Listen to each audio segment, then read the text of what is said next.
Blue-eyed Frank Sinatra was the ultimate legend of his time. With a voice as smooth as silk and a presence that lit up every room, he wasn't just a singer. He was a man of charm, power, and mystery. Sinatra didn't just make music. He made history.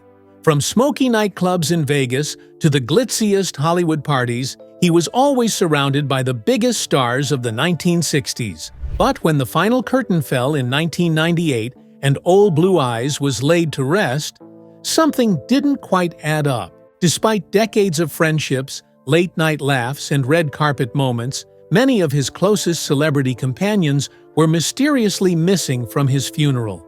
No red carpets, no flashbulbs, just silence. So what happened? And who were those absent from the funeral? Here are 6 famous actors who were nowhere to be found when Sinatra took his final bow. Marlon Brando. While legends like Jack Nicholson, Tony Danza, and Tom Selleck lined up to say one final goodbye to their dear friend, there were 6 actors who did not show up at Frank Sinatra's burial, all of which makes us wonder, did they have a beef with the blue-eyed crooner, or was their absence rooted in something deeper, more personal?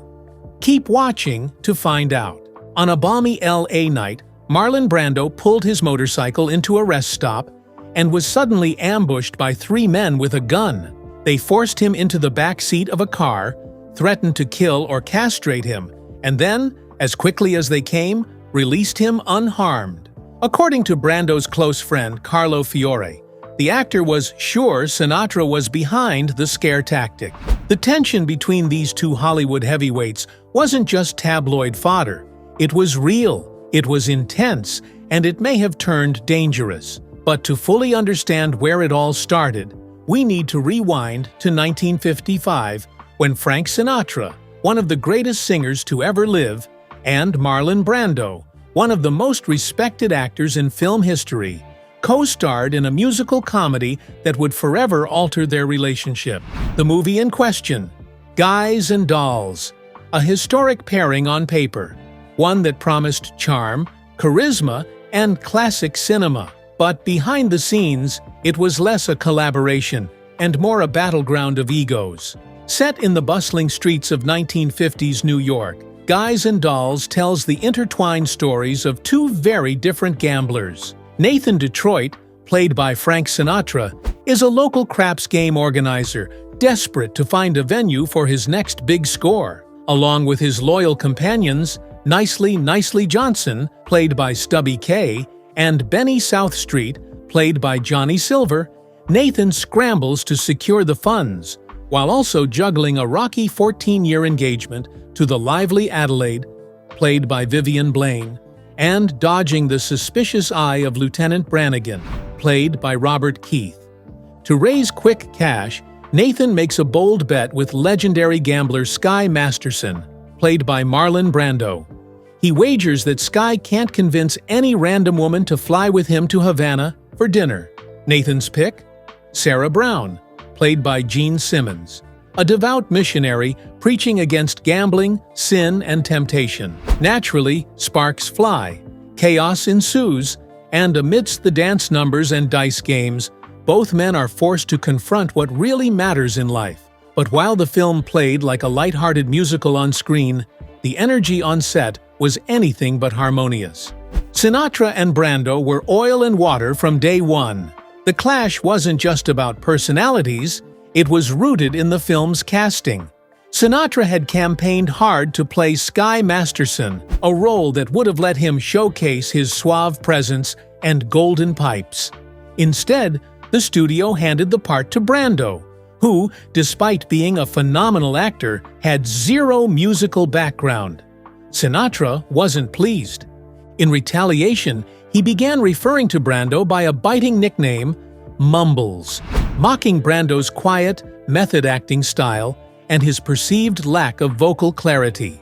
Brando, never one to back down, found his own ways to strike back, most infamously during the cheesecake scene. In this early moment of the film, Nathan Detroit eats a slice of cheesecake while conversing with Sky Masterson. What should have been a simple scene turned into an on-set war. Brando, knowing that Sinatra despised cheesecake, intentionally ruined take after take, forcing Sinatra to eat slice after slice. By the end of the day, Sinatra was sick to his stomach. Filming had to pause, and the next day, the scene was reshot, this time with less friction. Still, the message was clear. Brando could play dirty too. What made the feud worse was that, beyond the musical challenges, both men deeply resented the other's talents or perceived lack thereof. Sinatra reportedly believed Brando didn't have the vocal chops to headline a musical, while Brando felt Sinatra didn't have the dramatic range to bring depth to a lead role. Their disdain grew so intense that the two refused to speak directly, relying on intermediaries to pass messages between them. Despite the tension, Guys and Dolls didn't suffer. The two actors shared minimal screen time, only about 3 scenes in the film's 2.5-hour runtime, which helped keep their feud from derailing the production entirely. In fact, the film remained mostly faithful to the original Broadway show, with the role of Nathan Detroit expanded significantly to give Sinatra more screen time. 3 brand new songs were even added to round out Nathan's character arc, and Sinatra naturally nailed each one. Meanwhile, Brando, despite his lackluster singing voice, delivered a compelling performance as Sky Masterson. While his musical numbers were shaky at best, Brando's acting prowess still shone through. He danced, he delivered, and he held his own in a film that was arguably out of his element. Still, Sinatra managed to get the last laugh years later. A decade after Guys and Dolls hit theaters, Sinatra recorded a version of Luck Be a Lady, the showstopper Brando originally performed in the film. Sinatra's rendition became one of the most iconic in his entire career, a subtle, powerful reminder of who the real king of the musical stage was. Their feud would never quite heal, and their paths rarely crossed again. Some say it was just a clash of styles, others say it was pride, jealousy, and wounded egos. But when Sinatra passed away, Brando didn't attend the funeral. Maybe it was unfinished business. Maybe it was a silent protest. Or maybe, just maybe, it was the echo of a rivalry that had started decades before. With a single role, a slice of cheesecake, and 2 men who refused to back down. Nancy Reagan. Nancy Reagan and Frank Sinatra had the kind of friendship that kept people talking. Part politics, part Hollywood, and just enough mystery to raise eyebrows. They weren't lovers, but the closeness between them was real and a little complicated. Sinatra wasn't just another celebrity in the crowd. He had real pull, and when Reagan decided to run for governor of California, Frank was right there beside her. He showed up, raised money, gave speeches, and called Reagan the right person for the job. When Reagan ran for president, Sinatra did it all over again, this time with even more flash and power. He didn't just support Reagan, he helped sell her to the country. Nancy and Frank got along well, very well. He had charm, swagger, and an edge. She had grace, ambition, and control. People noticed how often she called him directly, and how she smiled a little wider when he walked into a room. Sinatra visited the White House more than once, and when he did, it wasn't just handshakes and small talk. There was a warmth there. They had long phone calls, private dinners, and plenty of time away from cameras. Friends said they were very comfortable around each other. Some said too comfortable. Then came the book. In 1991, author Kitty Kelly released a juicy biography that claimed Nancy and Sinatra had been more than friends. Secret meetings, stolen moments, pure tabloid gold. But there was no real proof, just rumors and stories from unnamed sources.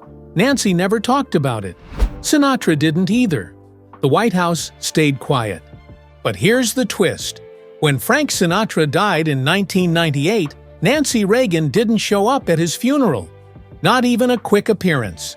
She sent her thoughts, blamed her schedule, but didn't come. That silence said more than any speech could. Were they just friends? Probably. Were there feelings? Maybe. But whatever they shared, It was deep enough to draw attention and private enough to leave behind questions that no one ever really answered. Woody Allen. Woody Allen did not attend Frank Sinatra's burial, and for good reason too. So why didn't he attend? We'll stick around to find out. Frank Sinatra was one of the most famous singers of the 20th century. His voice was smooth, powerful, and emotional. But behind that cool, confident singer was a man with a very strong sense of pride and loyalty. He cared deeply about the people close to him, especially those he loved. And he had a reputation for not backing down when he felt someone had been wronged. One person who knew this side of Sinatra well was Mia Farrow. Mia was an actress who had been married to Sinatra in the early 1960s. Even after they divorced, they stayed close friends. Mia once said Sinatra had a wounding tenderness, meaning he had a sensitive heart that was also easily hurt. She also said he hated injustice and would get very angry if he thought someone was treated unfairly. This protective side of Sinatra is behind one of the most surprising stories from his later years. A story involving Hollywood, a famous director named Woody Allen, and a shocking plan to take revenge. Mia Farrow and Woody Allen were together for more than a decade, starting in the late 1970s. They were one of Hollywood's most well-known couples. Mia was beautiful, smart, and from a famous family. Woody Allen was a talented filmmaker and comedian known for making movies about awkward, nervous characters. Together, Mia and Woody adopted several children, including Soon Yi Previn and Dylan Farrow. Mia also had a biological son, Ronan, who many believed was Woody Allen's child. At first, things seemed normal, but behind the scenes, their relationship was complicated. Woody Allen was known to have had affairs with other women during their time together, but the biggest shock came in the early 1990s. In 1992, Mia Farrow made a terrible discovery. Woody Allen had been having a secret relationship with Soon Yi Previn, Mia's adopted daughter, who was much younger than Allen. This was shocking and hurtful for Mia and the entire family. At the same time, there were serious accusations that Woody Allen had sexually abused another of Mia's adopted children, Dylan Farrow. These claims caused a huge scandal. The media exploded with stories and opinions, and many people took sides. Mia was devastated. She felt betrayed and deeply hurt. She needed support, and one person she turned to was Frank Sinatra, her old friend and former husband. Sinatra had always been a loyal friend and protector. When Mia told him about what had happened, he was furious. According to people close to Sinatra, he wanted to take action, and not just by talking or complaining. Sinatra had long connections to powerful and dangerous people. He was known to have friendships with members of the mafia. These connections gave Sinatra a kind of protection and influence beyond what most celebrities had. When Sinatra learned about Woody Allen's betrayal, he reportedly wanted to use these connections to punish Allen by having him unalived. Yes, Frank Sinatra wanted to involve the mafia to get rid of Woody Allen because of the pain he caused Mia. Even though Sinatra had influence, the mafia bosses didn't agree with his plan. They told him no. Why? Because killing a famous movie director like Woody Allen would cause big problems for everyone involved. It could bring a lot of unwanted attention from the police and the government. The mafia didn't want to risk their power and safety over a personal dispute, no matter how serious. So Sinatra's idea never happened. But the fact that he considered it shows just how deeply he cared for Mia and how strong his sense of loyalty and honor was. There's another mysterious piece to this story. Mia Farrow's son, Ronan. Many people notice that Ronan looks very much like Frank Sinatra, especially in his striking blue eyes. Mia Farrow once hinted that Ronan might be Sinatra's son, not Woody Allen's.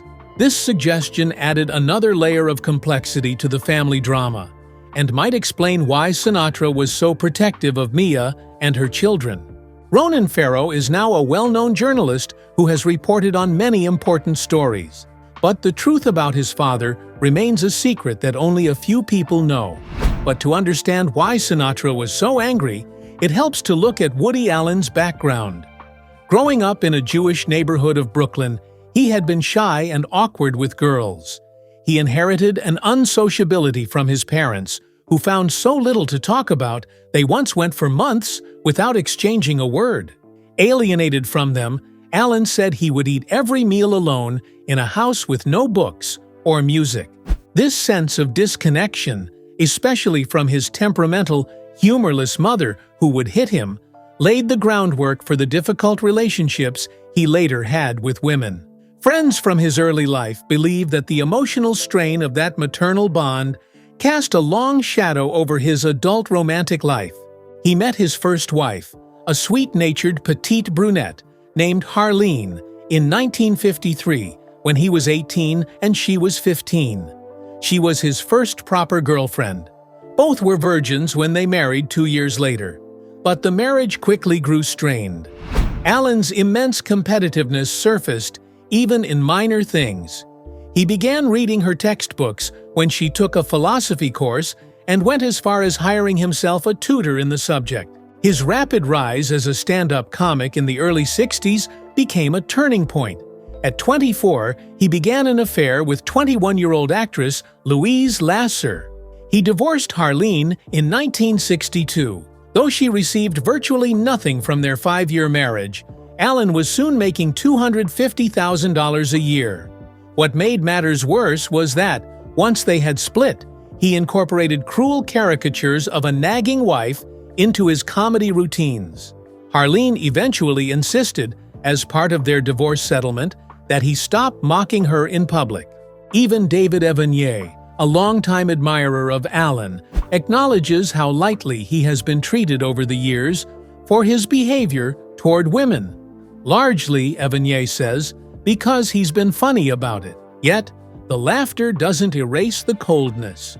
For instance, Allen never acknowledged the pain he caused Mia Farrow when she discovered explicit photos of Soon-Yi in his office. In fact, Evanier says, he acts indifferent and blind to the issue.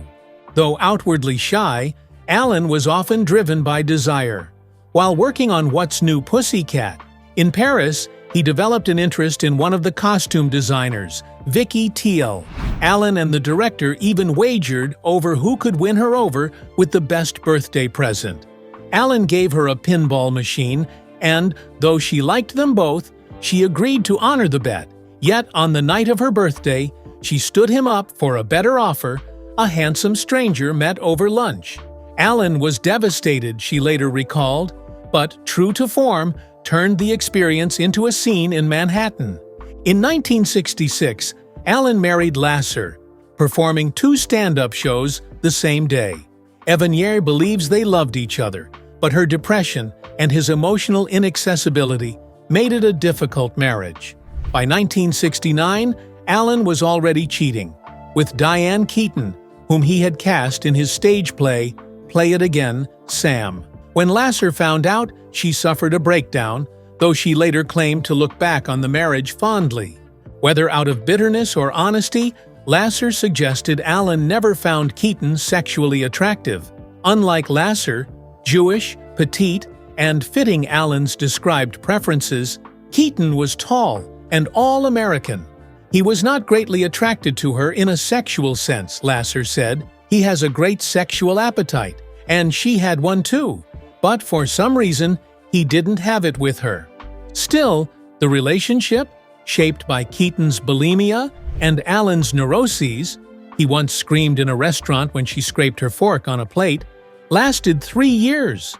Their lack of sexual tension, Evanier argues, may explain why their creative partnership endured. Keaton would go on to star in many of Allen's best films. Allen met Farrow in 1979 at a restaurant, where she was dining with Michael Caine and his wife, Shakira. Farrow, 11 years his junior, came from Hollywood royalty and was known for being both tough and ambitious. She also had a pattern of relationships with older men, among them Yul Brynner and Kirk Douglas. She was already the mother of 6 children, 3 of them adopted, including Soon-Yi, the daughter of a Korean prostitute. Soon-Yi had been adopted at the age of 7, while Farrow was married to Andre Previn. During her relationship with Alan, Farrow adopted 2 more children, Moses and Dylan, and gave birth to a son, Satchel, now known as Ronan, who was believed to be Alan's biological child. The destruction of their relationship came swiftly and spectacularly. In 1992, Farrow discovered a pile of pornographic Polaroids of Soon-Yi, then 19, in Alan's office. Images of her with her legs spread open. Alan would later say that Soon-Yi had responded to someone paternal. Whether this was a justification or another layer of denial, it only deepened the sense of betrayal. Some even believe he left the pictures out intentionally, not to be caught, but as a passive way to confess, avoiding direct confrontation. Farrow's reaction was volcanic. She reportedly attacked Soon-Yi, sent Alan hate mail, and left him threatening voicemails. In the weeks that followed, she even gave him a photograph of her and the children with knives and skewers stabbed through their hearts. It was amid this emotional chaos that Farrow spoke to Frank Sinatra. What she said to him remains unknown, but the timing suggests something profound. Sinatra had always had a protective instinct toward Farrow, and now her adopted daughter had been betrayed by her partner, who may also have betrayed Sinatra in a far more personal way. Barbra Streisand.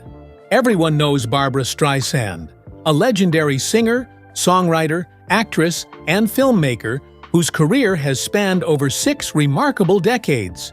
Throughout that time, Streisand has amassed a jaw-dropping list of accolades, including the rare feat of winning an Emmy, a Grammy, an Oscar, and a Tony Award.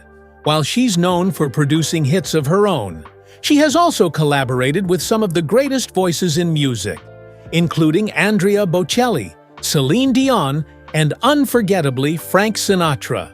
One of Streisand's most beloved and heartwarming collaborations was with the iconic American crooner himself. Their duet came to light with the release of Sinatra's Duets album in 1993, which received glowing reviews and marked a major milestone in his career.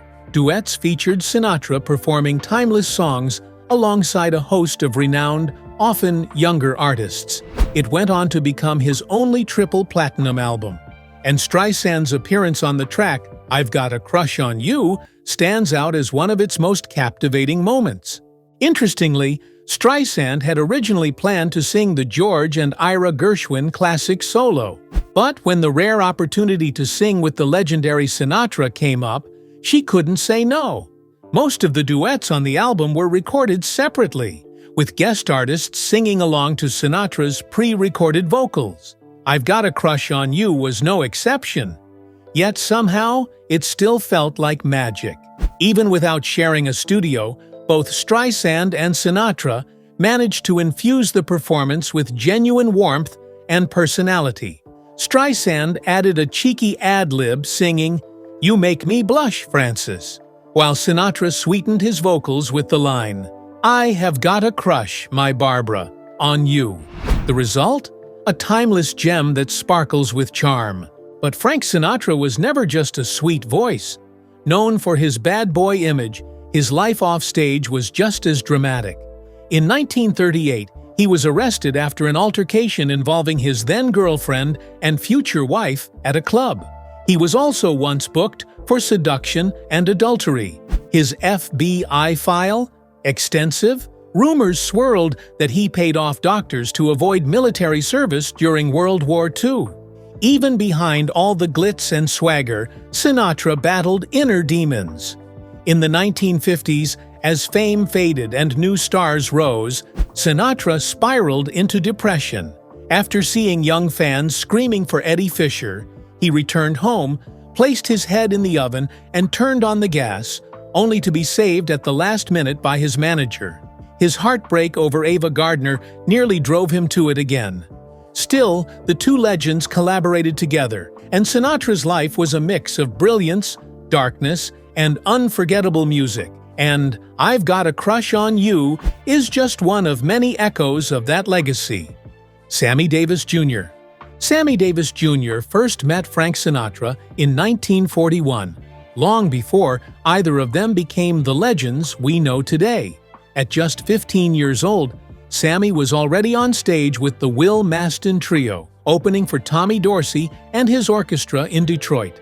Sinatra, 26 at the time, was the lead singer for Dorsey's band. Despite their age difference, the two hit it off immediately. This chance meeting planted the seeds of a friendship that would shape both their lives.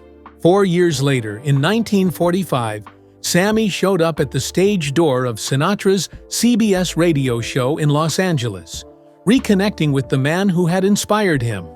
2 years after that, in 1947, Sinatra personally requested the Will Maston Trio open for him at the Capitol Theater in New York for 3 weeks, choosing them over the famed Nicholas Brothers. This was a big deal, a sign that Sinatra saw something special in Sammy and his group. During this period, Sinatra encouraged Sammy to stop imitating other singers and instead sing in his own voice, a turning point that helped Sammy find his unique style. Their friendship grew deeper, and Sinatra became a kind of mentor to Sammy. Yet, their bond was tested by the harsh realities of the time, especially racism. In March 1950, Sammy went to see Sinatra perform at the Copacabana in New York, accompanied by Buddy Rich. To their shock and anger, they were turned away at the door because of Sammy's skin color. When Sinatra heard about this, he insisted Sammy return alone the next night, and this time, he was allowed in. This moment showed Sinatra's loyalty and respect, but it also highlighted the brutal color barriers Sammy was up against. There's a popular myth that Sinatra used his influence to help Sammy break the color barrier in Las Vegas. The truth, though, is that by 1954, Sammy had become a star, powerful enough to break those barriers himself. Sinatra's support was crucial, but Sammy's talent and determination were the real driving force. Life on stage with Sinatra and Dean Martin wasn't always easy for Sammy. The Will Maston Trio's act often made Sammy the target of racial jokes, and he was frequently the butt of the comedy during their performances. Sometimes the jokes stung, but Sammy could dish it out just as well. People at the time, and even today, wonder how Sammy managed to stay close friends with men who joked about race so openly. Some believe the humor was a way to mock racism rather than support it, a kind of rough camaraderie forged in a tough era. Sinatra and Martin were known for pushing back against bigotry in their own way, and Sammy's friendship with them lasted a lifetime. Over time, what began as a mentor-mentee relationship blossomed into something like Brotherhood. In 1980, Sammy told a reporter, "I love Sinatra. I love the man. At one time in my life, I was his little mascot, but I'm not his little mascot anymore." That simple line spoke volumes about how far he'd come and how deeply their relationship had evolved. By the late 1970s and early 80s, Sammy was a star in his own right, appearing in major films and television specials. In 1979, he appeared on Sinatra, The First 40 Years, a tribute to Frank's legendary career. Then in 1980, Sammy starred alongside Dean Martin in the hit movie Cannonball Run, playing Las Vegas crooks disguised as priests. The film was a smash hit, the 6th highest-grossing movie of the year, and showed Sammy's range beyond singing and dancing. 3 years later, they returned for Cannonball Run 2, which featured a fun Sinatra cameo and included stars like Shirley MacLaine and Henry Silva. During the 1980s, the trio occasionally reunited for benefit concerts and casino openings, reminding fans of their unique chemistry. In 1987, inspired by a successful 3-night run at the Greek Theater with Sammy, Sinatra proposed a reunion tour with Dean Martin and Sammy Davis Jr. Dean was hesitant, already easing into retirement at 70, but the trio's announcement made headlines worldwide. Unlike their usual shows in intimate clubs and casino lounges, this tour would take them to massive arenas holding 10,000 to 25,000 fans, a huge leap for performers used to smaller crowds. The Together Again tour kicked off on March 13, 1988 at the Oakland Coliseum. But things quickly went off script.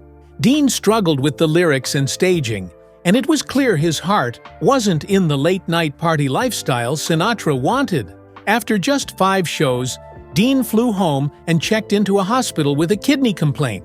Left without Dean, Sammy and Frank carried on for 11 more shows before putting the tour on hold. Liza Minnelli was then brought in to replace Dean. The tour was rebranded The Ultimate Event, and it resumed in September 1988. It continued into 1989 with stops across the US, Japan, Australia, and Europe, eventually wrapping up in May. The last time Frank Sinatra, Dean Martin, and Sammy Davis Jr. performed together was November 13, 1989, at a star-studded gala celebrating Sammy's 60th birthday. The event was more than a party, it was a farewell. Sammy's health was failing, and none of them knew it would be their final stage moment together. The special aired on television and later won an Emmy for Outstanding Variety, Music, or Comedy Special, a fitting tribute to the trio's legendary bond. Sammy Davis was not able to attend Sinatra's funeral because he passed away in 1990. Through ups and downs, jokes and hardships, racism and friendship, Sammy Davis Jr. and Frank Sinatra shared a connection that went beyond music and fame. Dean Martin. Frank Sinatra and Dean Martin's friendship was legendary, but far from perfect. Behind the glamorous facade of the Rat Pack's wild nights and roaring applause, there was always an undercurrent of tension. Mostly because Sinatra's penchant for trouble often dragged Dean into drama he'd rather avoid.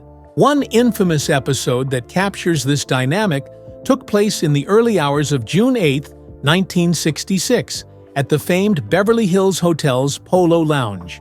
Frank and Dean were celebrating Dean's 49th birthday, joined by friends, including Frank's longtime buddy, Jilly Rizzo, and 3 women, 2 of whom were black. The night took a dark turn when Frederick Wiseman, a businessman seated nearby, took offense at the entertainer's loud laughter and coarse language. When Wiseman asked them to quiet down, ethnic slurs flew, tempers flared, and chaos erupted. No one quite remembered who threw the first punch, but during the brawl, someone grabbed a booth-side telephone, intended for agents and producers to make deals, and struck Wiseman across the skull. He collapsed, crashing into a glass table, and was rushed to the ICU with a severe skull fracture. Police soon arrived, questioning the famous attendees. Dean, known for his desire to avoid conflict and drama, claimed he didn't see what happened. Privately, though, he confided to his daughter that Sinatra had lost his temper, though he stopped short of blaming him directly for the attack. The incident showed the complicated reality of their friendship. Dean was a family man who often sought peace and quiet, once even calling the police on his own party just to get some rest, while Sinatra thrived in the storm of fame, notoriety, and occasional chaos. The tension wasn't always overt, but it simmered beneath the surface. Sinatra's explosive personality sometimes brought trouble that Dean had to weather quietly. Despite these strains, their bond endured through years of highs and lows. But as time went on, life pulled them in different directions. When Frank Sinatra died, Dean Martin's absence was noted. But those who knew the story understood the reason. Dean had already left the world, unable to attend the final goodbye to the friend he'd shared so many turbulent and unforgettable nights with. Which of the names on the list shocked you the most? Share your thoughts with us in the comments below. Remember to like, share, and subscribe for more. Also, click the following video shown on your screen. You will enjoy it.